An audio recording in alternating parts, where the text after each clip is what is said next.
you. It's just a tool. Okay. Sonia, hi. Hi. So I really appreciate what you're saying about being able to follow up on what somebody's asking and make up your own questions.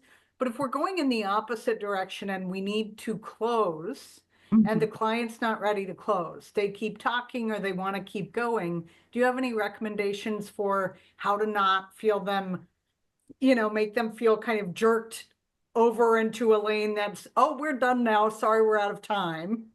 Yeah, yeah. Well, let's look too at the different styles of clients and coaches. So some clients are very aware of your time and they do not want to go past the hour or whatever is designated. Other clients either pretend or totally unaware of time. So it's good to know who you're working with. And sometimes we talk about the element styles related to that. Like the more pitta from an Ayurvedic term or fire person is going to be pretty aware of time. So if I'm working with someone who's very aware of time, very, I don't mean this in a negative way, but they have healthy control and like kind of oomph in their personality, I will make it very clear. Like today, I have a hard stop at 10 a.m. Or today, I'm fine with us going a little overtime if you have the extra time. And so I just make it very clear. And then there's the coach's style. So I run long.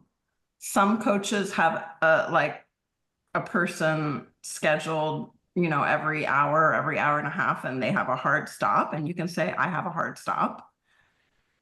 If you run long and you like to run long, I would also let your client know that. And I would also, from the beginning of the relationship, either way, tell the client, what I like to do is when we have about 10 minutes left in our session, I will let you know and we'll do a quick check-in.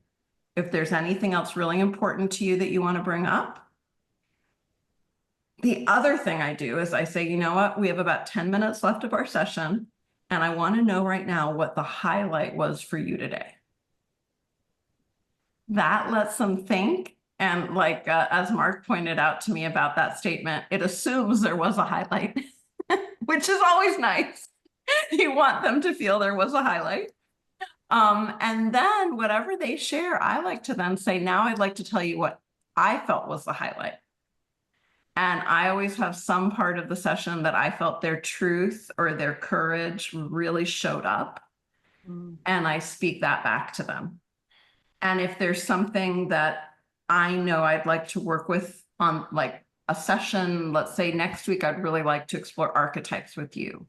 Or next time I'd like us to pick up at this place. I'm putting it big in my notes that we're going to explore more about your brother or whatever it is.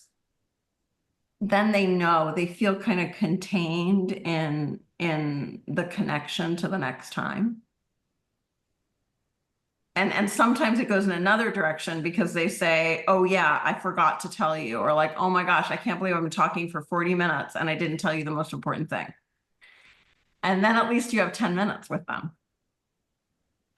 But if you're in that 10 minutes and they're still going and going, yeah, you have to either you can say, excuse me, I do want to point out that we're at time, but I do have an extra 5 minutes. And so then you're showing that you're aware of the time. If you're more like, I'm such a mentor friend coach, sometimes I want to go way over time and I say, so now we're post session, we're just chatting as friends now. And I make it really clear. And then that gives me permission to share that, and I have a coach that does the same thing with me. When we're over time, she immediately starts sharing with me. And that's how I know that like, okay, we're done with Magali session. Now we're colleagues talking. So that can be useful when you're both coaches too. Great. Thank you so much. Yeah, absolutely. And yeah, I tend to really enjoy practitioners of different types that will